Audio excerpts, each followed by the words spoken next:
My topic tonight is rather simple, and it's nice now that I have this book. I can just bring this book around and I can, can turn to the book and teach from that, and I can even quote myself. As David Frenette says on page 189. So that's nice. I don't have to bring all those cue cards anymore.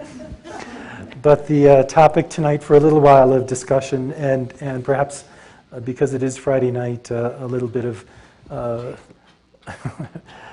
maybe a light balance to the day is I just want to share a few insights from this book.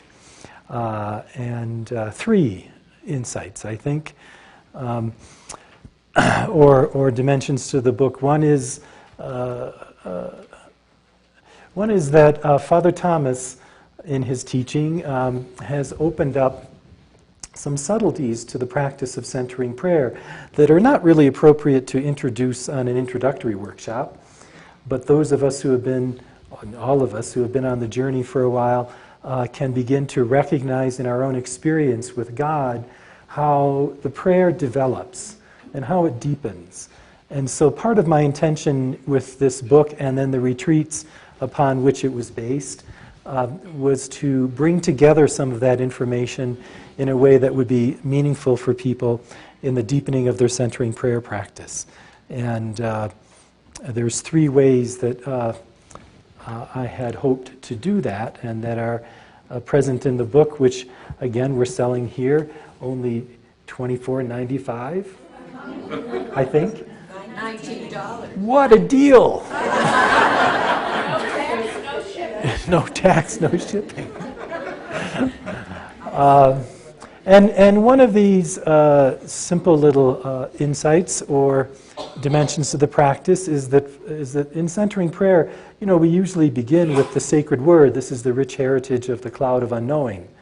You know, to have a love word, a word of one or two syllables, which represents our consent to the God, as the author of the cloud says, who may well be loved, but not thought. So we have our sacred word and we learn to practice with it. But of course there are subtleties to the way that the practice of centering prayer with the sacred word opens up. And I wanted to introduce and describe some of those. But I like one simple way that Father Carlo Rico has always talked about this.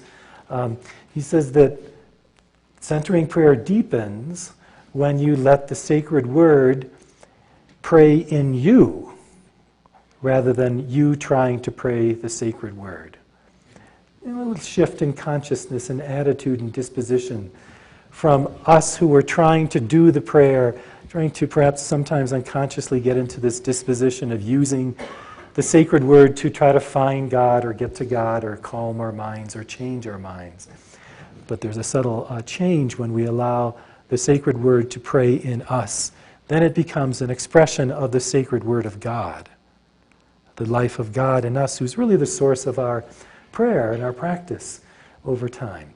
So again, these simple little dispositions that are mentioned in the teaching of centering prayer, I wanted to bring those together in a hopefully a coherent or a meaningful way so that the person who is continuing on the path of centering prayer has these little tools for their deepening practice. Another simple one with the sacred symbol is, of course, we don't have to pray with the sacred word. Father Thomas Keating offers the sacred breath as one means of practice. And again, this is not so necessarily something to teach on the introductory workshop, but leave for Q&A and for the deepening levels of practice. And I've introduced the practice of the sacred breath actually at another annual conference and around the country on retreats, and many people find that it's a very valuable way for practicing centering prayer. Who in the audience practices centering prayer with the breath as your symbol? Oh, look at, wow, well, many people. So you know the value of this. So one of the chapters in the book is for you. To affirm your way that you've discovered in relationship with God for deepening your practice of centering prayer. I'll just read a paragraph about the sacred breath. Because we are created in the image of God, our physical breath is a created immanent image of the uncreated transcendent breath of God. The Holy Spirit is the breath of God, the breath within our breath. The Spirit animates our life as our breath breathes in us from the moment of birth until the instant of our death. In Genesis it says, "The Lord God formed human beings from the dust of the ground and breathed into their nostrils the breath of life. And the human being became a living being." The Spirit of God, the experience that Christ gave to his followers as the animating force of their prayer, breathes in us within everything we do in prayer and in life. And if you remember, the breath is a rich symbol in the Scriptures for the presence of the Spirit. After the resurrection in John's Gospel, Jesus breathes on his Spirit and on his disciples. He breathes on them and imparts this Holy Spirit. So, it's a little means for deepening centering prayer. I'll also talk about this other obscure symbol that's opened up to us by Father Thomas Keating, the sacred glance. Right? This simple inward turning so that when one is engaged with one's thoughts, your eyes closed, and then you just turn your inwardly towards God. So these options are available for us in centering prayer, and I sometimes, have given them on retreat. For example, I remember once had introduced these options for people on retreat, and we were gathering a day after having practiced them, and for a little dialogue. And I don't think I was well mic'd here I'm very well mic'd during the retreat, because I asked if anyone had any questions or comments about their experience of practicing with the different sacred symbols. And one wonderful person, is this wonderful practitioner of centering prayer who I know, raised her hand, and she said, "Yes, when you instructed us in the practice of the sacred gland, I didn't really know when I first heard you talking about it, how to do it, but I've been practicing in the last 24 hours, and now I have that sense of turning right down here and looking with my gaze toward the sacred gland. And I got a little concerned, And I said, "Oh, excuse me. It's the sacred glands." My Michigan accent was a little too evident. And I said, and we kind of cleared up that issue, but I said, I am a little concerned because what body part do you think I was referring to when I talked about the sacred breath?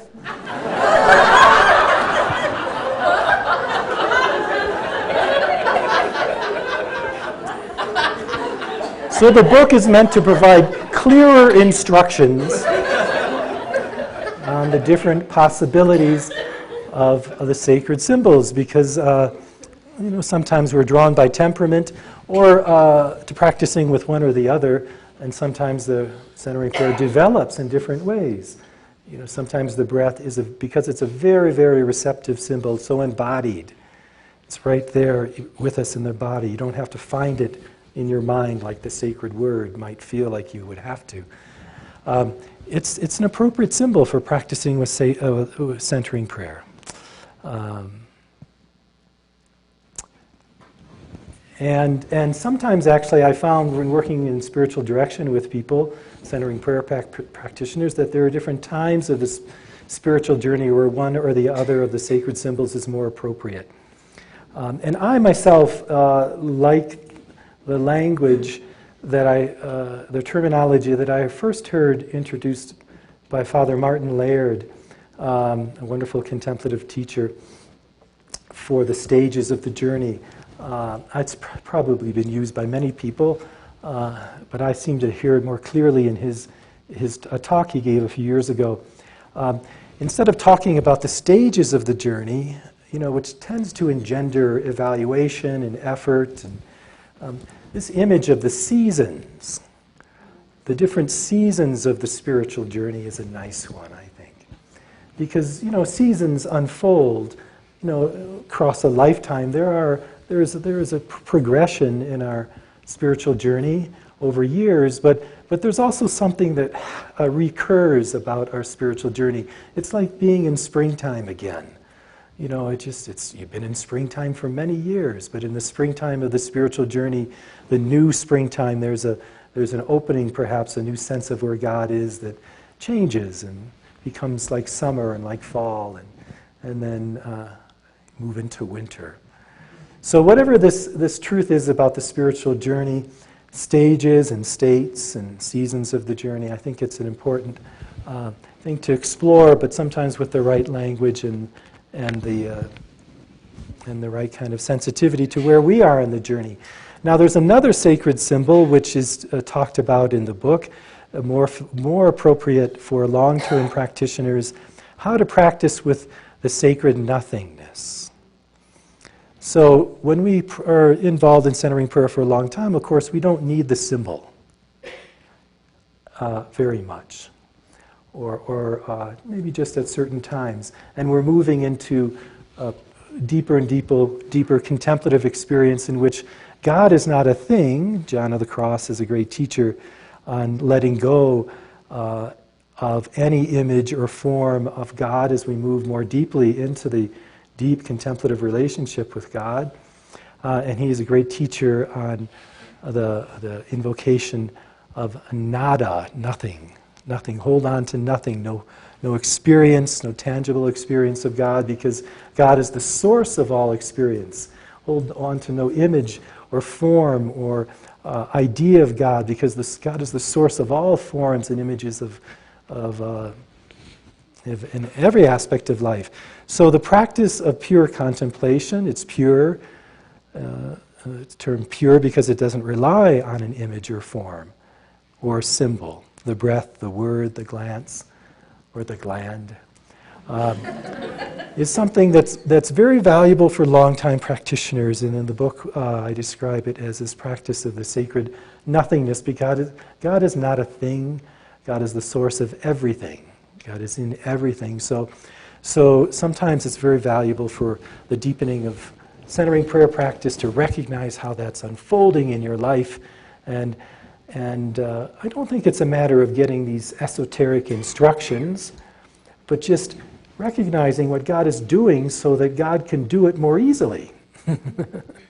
So we don't get in the way as much as we did before, perhaps by holding on to a form, an image, a symbol, when God is leading us into greater formlessness, so that we can experience more and more the aspect of unity, where everything, every thought, every idea, every emotion that's coming through the stream of consciousness in us, and every aspect of our external lives, every relationship, every work situation, every event in our lives, everything is a sacred symbol of God. Everything can be a sacred symbol. Every emotion, every feeling, every relationship can be a way of awakening to God. So think of your own experience, how that might happen over the course of many years of centering prayer practice, or even a few years, entering into this deep, apophatic way of letting go of everything, and then everything begins to awaken in God and be a simple revelation of the life of God gradually and over time. So that's the course of our journey. It's opened up in the great teachers of the Christian contemplative tradition, and sometimes we just need to have a little of encouragement. I do myself. The second little insight or aspect of this teaching is our what I call contemplative attitudes. Contemplative attitudes. And that there are different dispositions that the practice of centering prayer begins to engender in us, different attitudes towards our life and our practice. One of them is just simply being gentle. The more that we're gentle with the sacred word, the sacred breath, the sacred glance, the sacred nothingness, the pure presence of God without any form or image, the more we practice in gentleness during our time of prayer, the more gentleness begins to infuse more and more of our actions in prayer. Jesus says in Scripture, "Come to me, all you who are weary, and I will give you rest, for I am gentle and humble of heart."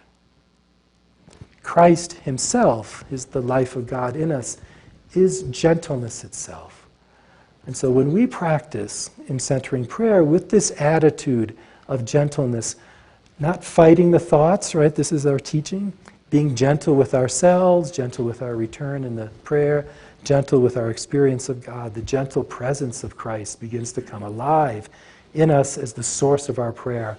We begin to yield into more and more effortlessness, into contemplation, right? And I like to tell the story about Mary, the woman that Marie was talking about. Mary Brzezowski, many of us knew her. Mary was, to me, a great icon or a great expression of gentleness. Not because she was quiet with that peaceful little smile. She wasn't. She was a New Yorker, a vibrant Italian New Yorker. She used to come home from a teaching experience in her stiletto heels. And walking down the hall, you could hear her bang, bang, bang, bang, bang, bang. Just full of energy and full of life. She didn't hold this quiet demeanor or persona of contemplative gentleness. But what she expressed inside in her activity was this sense of trust and gentleness and openness to God by virtue of her centering prayer. I remember once, I tell the story in the book. I don't want to read it because it gets a little too much, reading too much. You'll all fall asleep beside the non-existent fireside. But once we were teaching a retreat at Chrysler's house, the retreat center, and it was Mary's turn to cook lunch, and she made homemade lasagna. It was all ready to go in the ovens. Needed to cook for 50 minutes or something like that, and I came into the kitchen, and she looked at me and she said, "There's something wrong." She whispered. I said, "What's wrong?" And she said, "The ovens aren't working." And we said, "What are we going to do?" And I could feel a little bit of anxiety in my body and my heart. And I looked at her, and I could sense a little anxiety in her too. But she turned towards God with a gentle kind of trust inside. In 10 seconds, you could just see her welcoming and opening to the presence of God in the midst of her anxiety and concern. And she says, "I know." And she got on the phone. She called next door to the farm next door.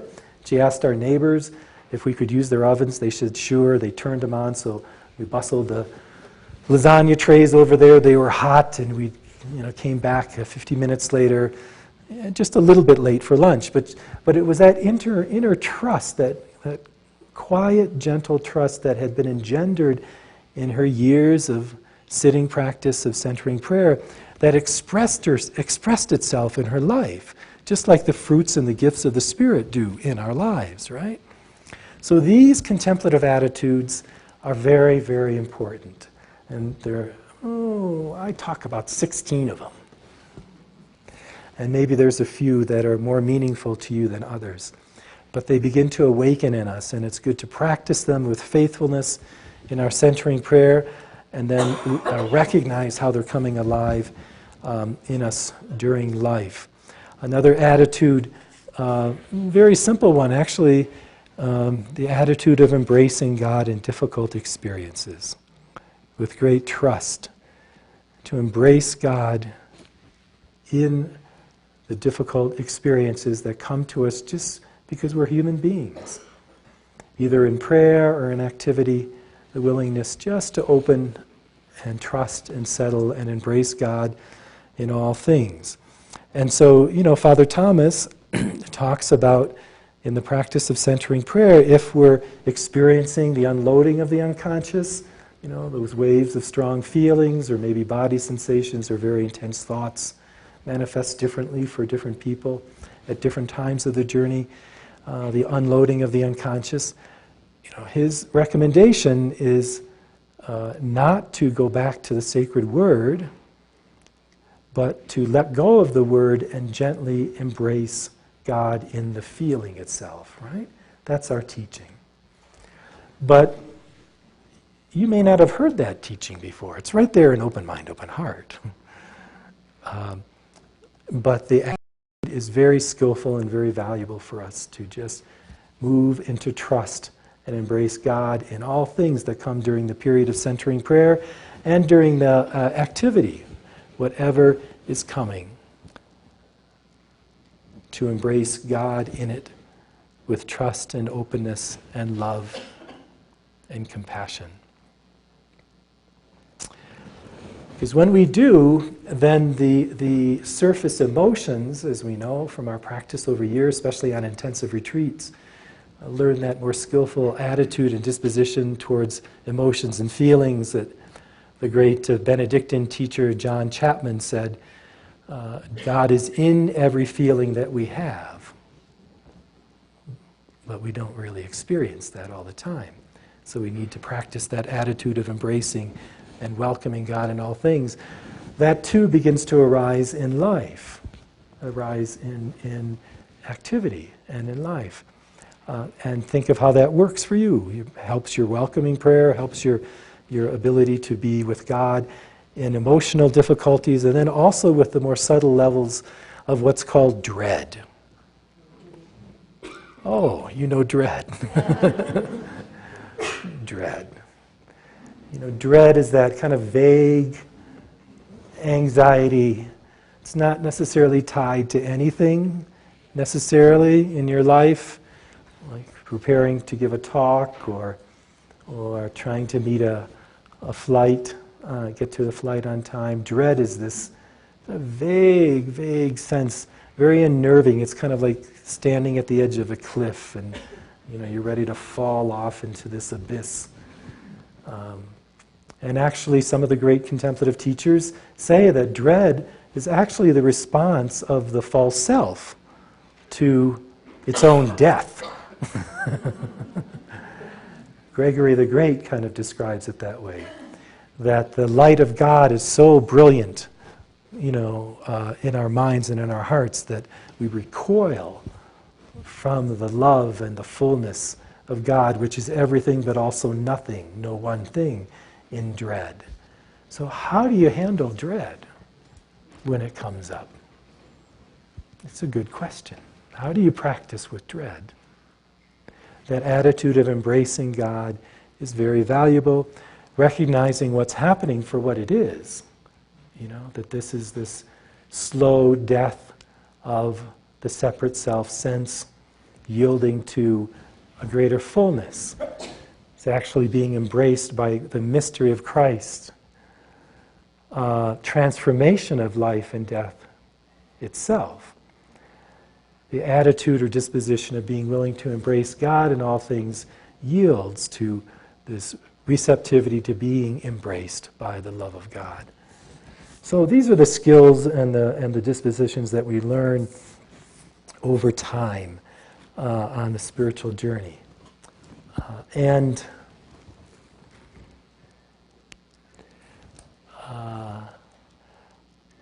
I'm wondering whether to read a story. Do you think I should read a story? Okay, thank you. This is what you do at book signings. I'm learning. You read from the book. Okay, so my story, one story from my life, when I learned this in a particular way, was when my mother was ill. She had been diagnosed with brain cancer and had an operation, surgery, and then she came home from the hospital and went into a lot of physical therapy, and my sister was kind of caring for her, and myself and my brothers, we were kind of well informed about what was happening, going back and forth to see them and be with her.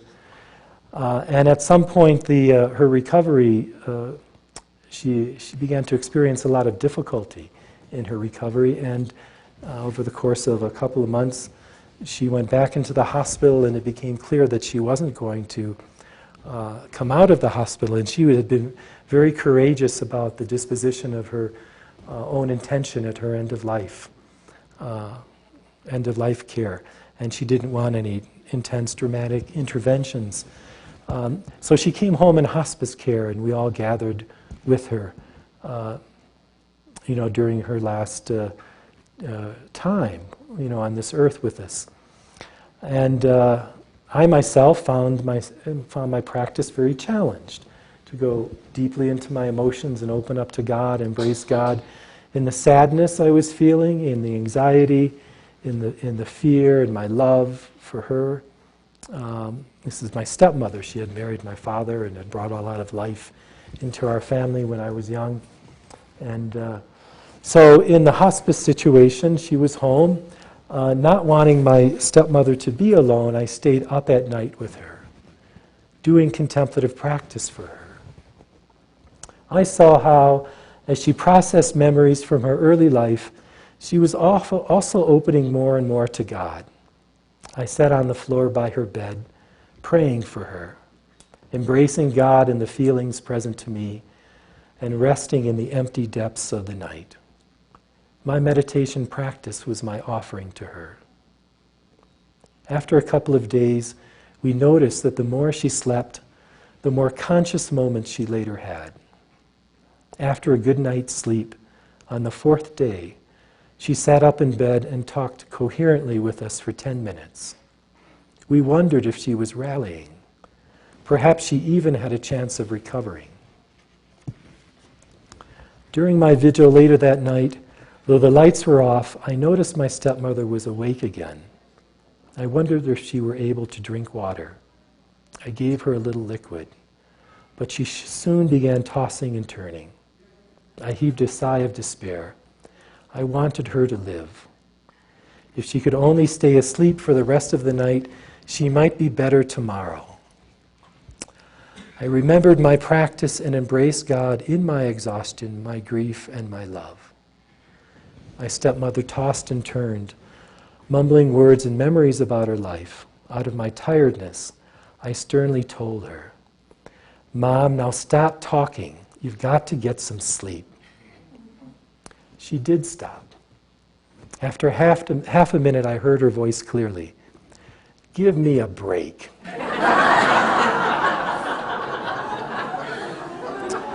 Her humor was alive and well. I was stung. I felt that by trying to control the situation, I had lost my own presence. Long-time contemplative that I was, I had lost my composure, my ability to be just present to her at this most important time. I said, "I'm sorry, Mom. I just want you to rest." With a sense of humility, I surrendered to God. There was silence in the room. And then she said, "We're doing all right here. We're doing all right here." I saw her in the moonlight, her tongue moving in thirst. I swabbed her dry lips. There was nothing else I could do for her. I surrendered. In the darkness of the night, God was present. She went back to processing her memories, and I returned to my silent, exhausted vigil. But something in my vigil was changed. God remained. Not a tangible presence I could describe or feel, but a presence in emptiness. Amidst my stepmother's cries and my tiredness, I felt embraced by the mystery of Christ's own death and resurrection. The next day she was exhausted. Her breathing was slowing. The family gathered at her bedside. All of a sudden her eyes opened. She looked at us. She saw us on her death watch. Fear passed across her eyes. She pushed herself up and said, "I've got to get out of here." I heard myself saying out loud, "Mom, you're home. We're all here. You're safe. We love you." She stopped, looked around, and then closed her eyes and relaxed back down in bed. She was asleep in an instant.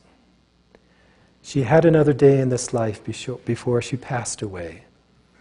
After she died, we'd gathered around the bed and said goodbye. I applauded her, thanked her, and wished her well. And I offered a prayer of gratitude to God. The simple words that had come through me when she sat up in bed the day before were the ones that she most needed to hear.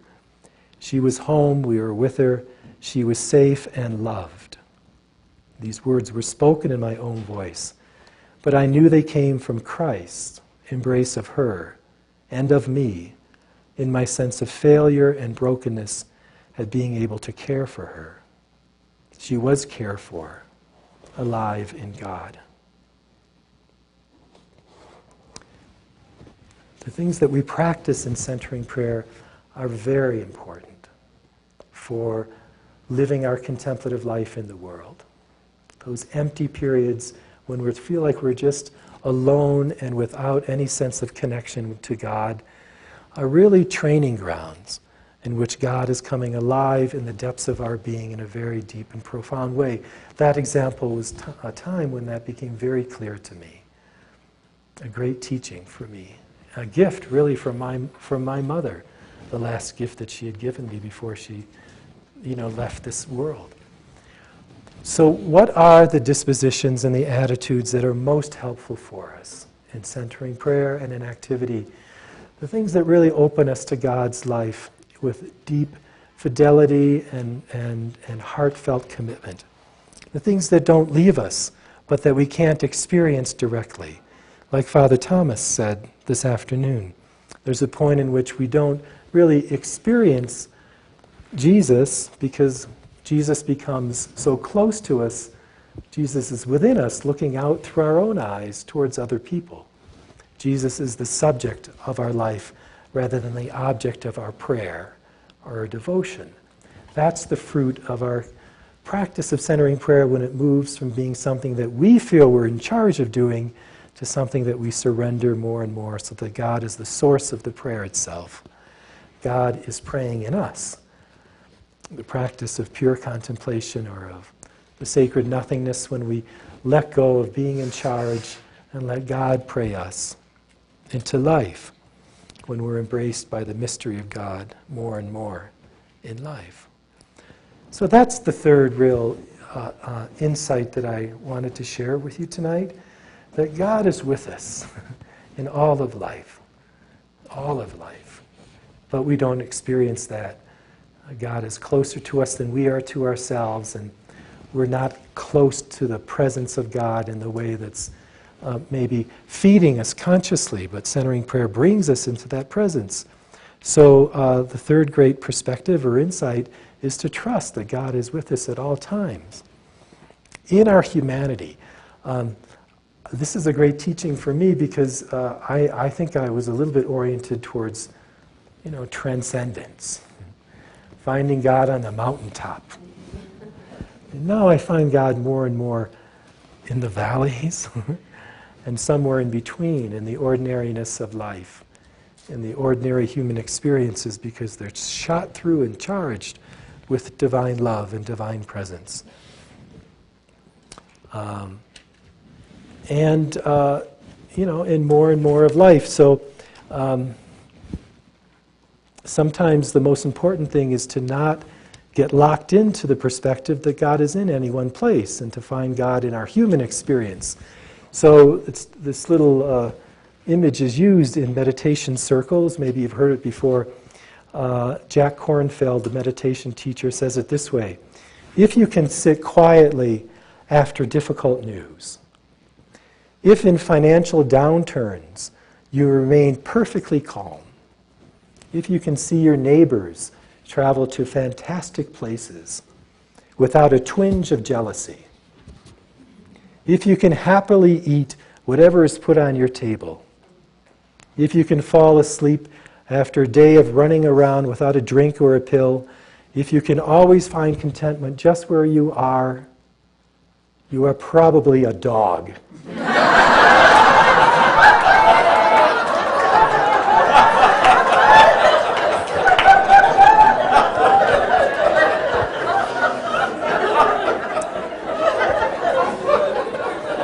Now, the other side of it